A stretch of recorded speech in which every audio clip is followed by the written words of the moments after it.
Hello, good morning, students. Let us revise the previous part before starting a new part. Okay? हम लोग एक बार इसका पहले revision करते हैं कि चैप्टर 17 का अवर नेचुरल रिसोर्सेज, हमारे नेचुरल रिसोर्सेज कौन कौन से हैं जो हमें गॉड ने नेचर ने दिए हैं. ओके, तो देखिए आप, सबसे पहले हमने क्या पढ़ा था कि रॉक, सॉयल, वाटर, एयर, इनके बारे में पढ़ा था. तो यानी जो रॉक्स है वो भी नेचुरल वो है, आपने उनको बनाया, थोड़ी ये नेचुरल चीज़ें हैं रॉक्स वगैरह, है ना, जिसके जो एक सॉलिड सब्सटेंस है और इससे जो इसका आउटर मोस्ट है उससे हमारे बिल्डिंग्स वगैरह भी बनती हैं रॉक से, और प्लस हमें रॉक से क्या मिलता है, बहुत सारे मिनरल्स वगैरह मिलते हैं. ओके, इसी तरह से सॉइल है. सॉइल से सॉइल हमारे फर्टाइल के काम में आते हैं, हमारे प्लांट्स वगैरह के काम में आते हैं. जैसे जो उसका रॉक से जो पानी से बह करके जो मिट्टी निकल के आती है वो हमारे लिए सॉइल कहलाती है. ओके, तो जैसे अलग अलग टाइप की सॉइल्स होते हैं, सैंडी सॉइल है, एलुअल सॉइल है, डेड सॉइल है, ब्लैक सॉइल है, लॉमी सॉइल है, जो हमारे प्लांट्स वगैरह के काम में आते हैं. इस तरह से वाटर है. वाटर भी एक नेचुरल रिसोर्सेज है जो कि हमारे लिए बहुत ही यूजफुल है. बिना वाटर के हम लोग बिल्कुल नहीं रह सकते. यानी 2/3 हमारे जो उसमें अर्थ में जो पानी है पीने योग्य है, बाकी हमारे लिए वो सॉल्टी वाटर है जो कि हम उसको पी नहीं सकते. ठीक है, इस तरह से हम लोगों ने फिर एयर पढ़ा था. एयर, विदाउट एयर हम लोग एक मिनट भी नहीं रह सकते. हमारा लाइफ एयर पे ही टिका हुआ है. अगर हमें एयर मिलेगा तभी हम लोग जिंदा रह सकते हैं. ओके, तो all the living thing, non living things, जो भी हमारे लिविंग नॉन लिविंग थिंग्स है, जो all the living things and non living can survive without the air. तो जो भी हमारे लिविंग थिंग्स हैं वो विदाउट एयर के नहीं रह सकते. It is a medium of the respiration for all living things. जो भी लिविंग थिंग्स है उसका रेस्पिरेशन सिस्टम है जो कि विदाउट एयर के नहीं चल सकता है. ओके, तो इसलिए उसको ऑक्सीजन जरूरी चाहिए, इससे हमारा रेस्पिरेशन सिस्टम सही रहता है. ओके, अब आप देखिएगा, हमारा नेक्स्ट टॉपिक है लाइट. कि लाइट हमारे लिए क्या काम करती है, लाइट हमें लाइट क्यों चाहिए, विदाउट लाइट के हम क्या रह नहीं सकते, इसके बारे में हम लोग एक बार रीड करते हैं इस चैप्टर को. Okay, the sunlight is the most important natural resource as it the sources of various form of energy. Light जो है वो एक दूसरे से पहले हमारे लिए एनर्जी का वो है कि उससे हमें एनर्जी मिलती है.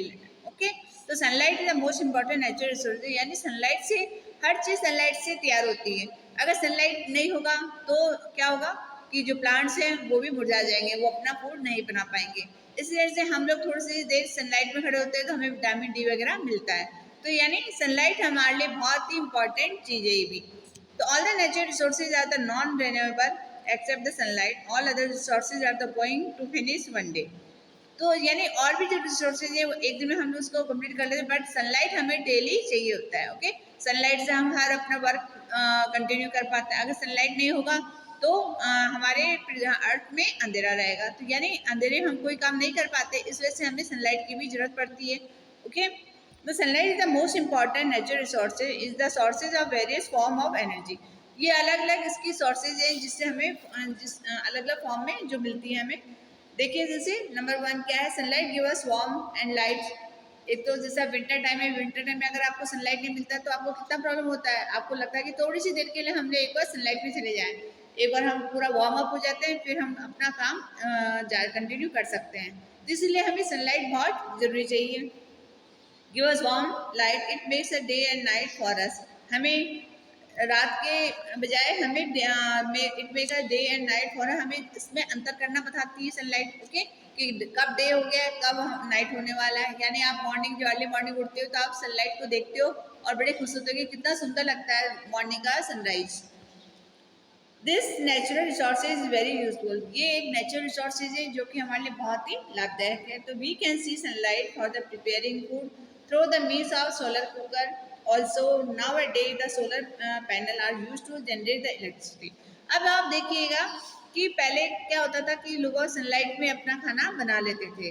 तो सनलाइट इसलिए भी जरूरी है कि बिना आपको फ्यूल जलाए हुए, बिना उसके आपको आराम से इजीली आपका खाना पक जाता है. आप इसको हम सोलर कुकर कहेंगे एक तरह से. तो यानी वो एक सोलर कुकर में क्या होता है, पूरा सामने और नीचे की तरफ एक मिरर लगा हुआ रहता है, जिससे मिरर से उसका जो कंटिन्यूस जो लाइट आती है वो पूरा हमारे फूड को अच्छे से पका देती है उसके अंदर, है ना. तो क्या होता है इसमें, देखिए आप, give us warm and light the make the day for us. We can use the sunlight preparing the food, यानी हमारा खाना जो है वो आराम से इजीली सनलाइट में बन सकता है। अब आजकल लोग बाग जैसे धीरे धीरे सोलर कुकर का इस्तेमाल करना बंद हो गया है, बट इसकी जगह हमारे लिए क्या शुरू हो गया है सोलर कुकर की जगह, कि एक सोलर पैनल स्टार्ट हो गया। सोलर पैनल से क्या होता है, जिससे इलेक्ट्रिसिटी जनरेट होती है। यानी अभी हमें क्या होता है कि हम लोग बाहर से इलेक्ट्रिसिटी लेते हैं। बाहर से मीन्स कि जैसे ट्रांसफार्मर है, वहाँ पे इलेक्ट्रिसिटी पहले पानी से बनाई जाती है, फिर वहाँ पे कंज्यूम होती है वो, उसके बाद हमारे घरों में पहुँचती है।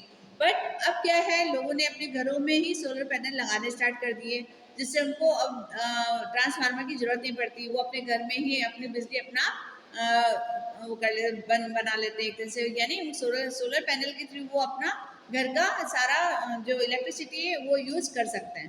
तो यानी सनलाइट कितनी ज़रूरी हो गई है, देखिए आप कि हमारे जो घर में जितने भी इलेक्ट्रिसिटी वाले जो चीज़ें हैं वो पूरा सोलर पैनल से चलते हैं।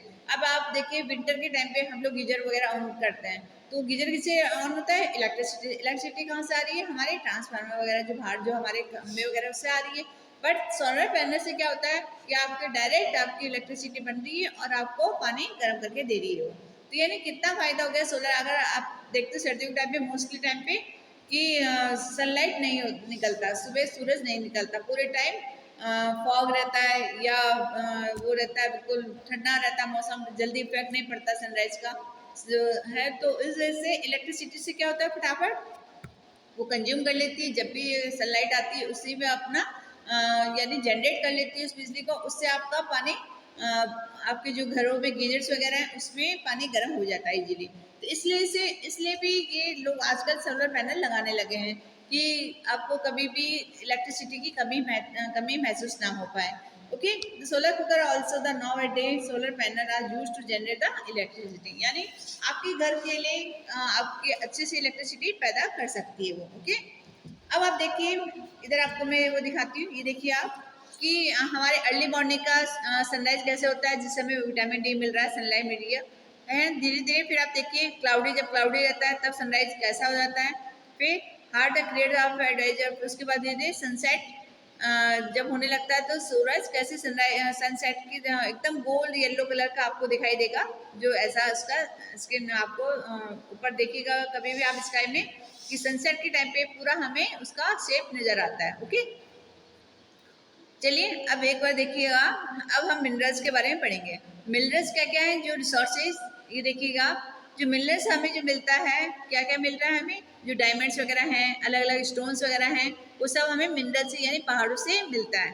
पहाड़ों में बहुत अलग अलग टाइप के पत्थर होते हैं जो कि हमारे घरों में उसका यूज़ किया जाता है। ओके, चलिए देखते हैं मिनरल्स में क्या है। Minerals are the important natural resources buried deep beneath the surface of the earth, जो कि हमारे सरफेस ऑफ द अर्थ में जो जितने भी पहाड़ हैं उनमें हमें मिनरल्स नजर आते हैं। Our earth has many sources of minerals. These minerals are buried deep beneath, so they need to taken by the various methods called the mining. Minerals are made of a metal. यानी हमें जो gold है, diamond है, जितने भी minerals वगैरह हैं, copper है, आयरन वगैरह, ये सब हमें उससे मिलता है मिनरल से। ओके, जो हमारे अर्थ में डीप बहुत नीचे तक गया हुआ है उसको उसकी खुदाई करके इनको निकाला जाता है मिनरल्स को। ओके, देखिएगा आप इधर, all metal are minerals but all the minerals are not a metal. सभी मिनरल्स मेटल नहीं होते, सब में अलग अलग टाइप की चीज़ें आपको मिलेंगी। ओके, जैसे किसी में आपको डायमंड मिल जाएगा, किसी में गोल्ड मिल जाएगा, किसी में आपको कॉपर मिल जाएगा, सबके अलग अलग आपको हर पृथ्वी में अलग अलग कोने में आपको अलग अलग चीज़ें मिलती हैं। तो ये हमें मशीनरी हमें बताती है कि यहाँ पे क्या चीज़ ज़्यादा मात्रा में पाई जा रही है। अभी देखना आप जैसे अजमेर में कई जगह जयपुर रोड की तरफ आप देखना, कायड़ जो उससे बोलते हैं, वहाँ पे जिंक ऑक्साइड मिल रहा है। तो यानी उन्होंने जब खुदाई करी तो नीचे उनको जिंक मिल रहा है। जिंक भी हमारे बहुत काम में आने वाली चीज़ है, तो जिंक ऑक्साइड हमें वहाँ पे मिल रहा है। तो वहाँ पे वो सारी जितना भी पूरा जो प्लॉट नंबर था वहाँ पे पूरा खाली कराया गया है कि वहाँ से जिंक निकाला जाएगा। ठीक है, तो इस तरह से देखिए mineral but all the minerals are not a metal, सभी मेटल नहीं होता है। The mineral from which a metal can be extracted is called the ore. ठीक है, उसको हम जो वो अगर जो जिस फॉर्म में होता है उसको चेंज करके उसे हम ओरे कहते हैं। Thus the different metal are the extracted from the minerals some of the common metal are iron, copper, aluminium, gold, silver etcetera. तो मोस्टली क्या होता है कि हमारे जो डिफरेंट जो मेटल्स जो हमें मेटल्स वगैरह मिलते हैं वो अलग अलग चीज़ों में, धातु में मिलते हैं। जैसे कि कुछ कॉमन मेटल्स हैं, जैसे आयरन मिल जाता है, हमें लोहा मिल जाता है, कॉपर मिल जाता है यानी तांबा वगैरह मिल जाता है, एल्यूमिनियम यानी सिल्वर वगैरह, चांदी वगैरह जो है, गोल्ड, गोल्ड भी हमें उसमें ही मिलता है, जिसको हमें पिघालने पे पता लगता है कि ये गोल्ड है। अदरवाइज आपको बिल्कुल पता नहीं लगेगा, मिट्टी की कलर का होगा वो। जब उसको अच्छे से पिघाला जाता है, गर्म किया जाता है, तब आपको नजर आएगा कि गोल्ड है, ओरिजिनल गोल्ड जो होता है, silver etcetera. We must these metals for a making and a number of things. हमें बहुत सारी अलग अलग मात्राओं में, हम अनगिनत हमें अलग अलग जमीनों के टुकड़ों में अलग अलग हमें मिनरल्स पाए जाते हैं। Okay, we use the metals of the making and a number of things. हम इसका यूज अलग अलग टाइप के इनको यूज किया जाता है। ठीक है, तो thus we find the minerals are very important for us. हमें ये मिनरल्स बहुत ही हमारे लिए इंपॉर्टेंट चीज़ें है ना। तो we should use them economically so as the use them for a longer time. यानी आपको पता होगा, आपके घरों में भी बात होती होगी कि एल्यूमिनियम एंड गोल्ड वगैरह है जो कि हमारे एक तरह से बहुत ही यूजफुल आइटम है हमारे लिए, जो कि हमारे इकोनॉमिकली अगर हमें जैसे कभी बाई पैसों की जरूरत पड़ती है, कुछ भी दिक्कत आती है, तो हम किसी के पास जाने के बजाय हम अपना गोल्ड बेचना पसंद करते हैं, ताकि हमें थोड़ा सा उससे हमें हमारे हाथ में पैसा मिल जाए, है ना। तो इसलिए भी गोल्ड वगैरह रखते हैं, सिल्वर वगैरह रखते हैं, ताकि हमारे कभी आने वाले टाइम पे इन फ्यूचर हम लोग कभी हमें जरूरत पड़े तो हम उसको आराम से बेच सकते हैं। So as use them a longer time, इसलिए उसको हम बहुत लंबे समय से इसका यूज होता चला आ रहा है। The conservation of the minerals we will also the preserve them for the future. यानी उसका संरक्षण, यानी आपने देखा होगा कि कई बैंकों लोगों के पास जब ज़्यादा ही गोल्ड होता है तो वो घर में रखना पसंद नहीं करते, वो उसको कहाँ बैंक के उसमें संरक्षण में रखना चाहते हैं, कि ताकि वो सेफ रह सके और आपका फ्यूचर उससे बना रहे, ताकि आपको कभी भी जरूरत पड़े तो आप उससे निकाल करके उसको यूज़ कर सकें, है ना। तो ये जो हमारी इकोनॉमिकली, अगर जैसे हम लोगों के पास पैसा नहीं होता तो ये गोल्ड के माध्यम से हम अपना जो लाइफ है उसको सेफ रख सकते हैं, इसके माध्यम से, कि अगर हमें कभी भी अर्जेंट ज़रूरत पड़ जाए तो हम इसको आराम से इजीली हम इसको सेल आउट कर सकते हैं और हमें वहाँ से पैसा मिल जाएगा। ओके, इसी तरह से देखिएगा कि फॉसिल फ्यूल्स होते हैं। फॉसिल फ्यूल्स कौन से होते हैं? जो कि आज से कितने साल पुराने, जो अर्थ के नीचे जो हमारे, ये देखिएगा, fossil fuel underground sources of fossil fuel hidden and deep beneath the earth of crust, all the suggest these are the fossil. यानी आप देखिएगा कि आपको फॉसिल फ्यूल्स आपके बारे में आपको मैं दिखाती हूँ कि पिक्चर्स में, कि देखिएगा आप इधर कि जब कितने साल पहले, करोड़ों साल पहले जो है ना अर्थक्वेक वगैरह कुछ भी आता है, तो धीरे धीरे क्या होता है कि जो हमारे पेड़ वगैरह हैं ये पृथ्वी के अंदर दबते चले आते हैं, और क्या होता है फिर उसके बाद, जो देखिएगा आप रिलेटेड टू इमेज है, इसमें आपको दिखाया गया फीड द हीट, और गर्मी से क्या होता है वो धीरे धीरे सूख के वो जड़ें अंदर ही अंदर अर्थ के नीचे रह करके वो एक ठोस रूप ले लेते हैं, यानी एक कोल के रूप में हो जाता है उसके। तो अभी आप देखना कि कहीं पे भी आप देखते होंगे कि कोल के आपको बहुत सारे कारखाने वगैरह मिलेंगे, बहुत सारे, मतलब अंडरग्राउंड आपको अर्थ के अंदर बहुत बड़े इसके वो मिलेंगे, एक तरह से इसके पठार वगैरह मिलेंगे, यानी बहुत सारे जो अंडरग्राउंड जो चीज़ें दब जाती हैं वो कोल का रूप ले लेती हैं, जो हमारे फॉसिल फ्यूल के रूप में निकलता है। जैसे कि लकड़ी है, कोक है, कोयला है, ये सब हमें इनकी खाने से मीन्स अर्थ के नीचे अगर हम, जैसे हम मार्बल वगैरह निकालते हैं अर्थ से, वैसे इनकी भी बहुत बड़ी बड़ी खान से मीन्स बहुत बड़ा इसका लार्ज स्केल में इसका नीचे अर्थ में नीचे दबा हुआ रहता है ये कोल वगैरह, है ना। तो उससे ये क्या धीरे धीरे ठोस हो आते हैं, और ठोस होने से ये एक अलग रूप ले लेते हैं, फिर ये मशीनरी के थ्रू नीचे अर्थ से निकाले जाते हैं, जो कि फॉसिल फ्यूल के नाम से पहचाने जाते हैं। ओके, तो देखिए हाउ कोल कैसे बन रखा है, पूरा जो अर्थ में जो पेड़ वगैरह हैं, अर्थक्वेक वगैरह है, वो पेड़ पूरे नीचे चले आते हैं और धीरे धीरे धीरे वो ठोस रूप ले लेते हैं, है ना। ठीक है, ये देखिए आप कि ये सारे ही कोल हैं, जो हमारे चारकोल कह सकते हैं हम इसको। ओके, कोयला, जिसे हम हिंदी में प्योर कोयला कहते हैं, जो कि फॉसिल फ्यूल के नाम से कहलाए जाते हैं। ओके, तो ये हम नेक्स्ट उसमें चैप्टर पार्ट में पढ़ेंगे। ओके, तो अभी आप देखिएगा, इतना आप रिवाइज करिएगा एक बार। कि हम लोगों ने आज क्या क्या पढ़ा, लाइट्स के बारे में पढ़ा, मिनरल्स के बारे में पढ़ा और फ्यूचर फील्ड्स के बारे में कल हम इसको स्टार्ट करेंगे। Okay, thank you.